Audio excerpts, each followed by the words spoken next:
Imagine if you cut out for it. So at the moment, what's happening is that the rules are changing so fast that it's not like anyone's cut out for it, right? So there is no sure feeling where you go, oh, I'm really cut out for this because it's giving me clear signals. During times of disruption, the signals get jammed. So what's happening is people are going through a schooling system that is preparing them for a world that no longer exists. So we go through 12 years of school and it's saying, oh, here's how you get ready for an employer. Well, there are no employers. And here's how you get ready for a career. There's no such thing as careers anymore. And here's how you get ready for a job. Oh, by the way, that job can easily be done by AI already. So all of this is happening. And that means that people are feeling this void and they're saying, well, I don't feel ready for anything. That's because you had 12 years of training for a world that doesn't exist anymore. So what we have to do is say, all right, let's look at the world that is emerging and let's position ourselves for that world and reskill ourselves and reposition ourselves for that world. When you were talking about that entrepreneurial apprenticeship, it sounded like a new form of education, a new form of university.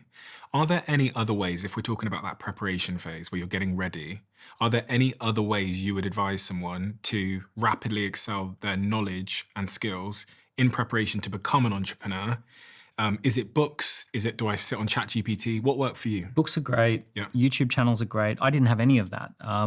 Believe it or not, even books were hard to come by when I was a teenager. You had to kind of order business books in, or you had to go to a big bookstore that had a business book section.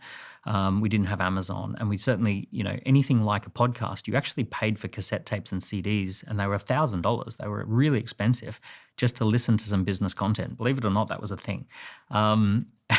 And all of it's for free now online. However, you can't learn to ride a bike through books and videos. You have to get on the bike.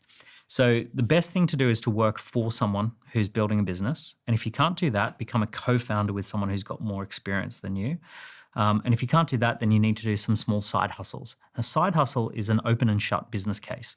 So within 90 days, you're going to start something and finish something all within 90 days. You're not going to get yourself into a long-term thing.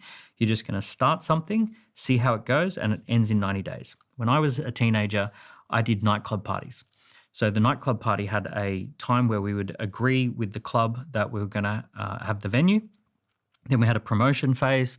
Then we ran the party, and then that was it.